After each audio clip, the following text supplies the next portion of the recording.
Welcome to this tutorial. In this tutorial, I'll show you how you can create any group chat with any of the contacts in your Facebook Messenger. So first let's open our Facebook Messenger by clicking on this message icon at the top right corner.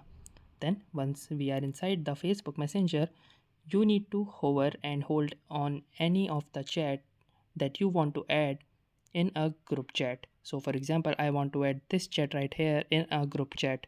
So what I'm gonna do is I will hold this chat right here and I will click on the third option which says create group chat with the following chat. Now once I have clicked here, I can choose other friends as well to join this group. So for example, if I am selecting this particular chat right here, then here you can see that I have added two recipients in my chat.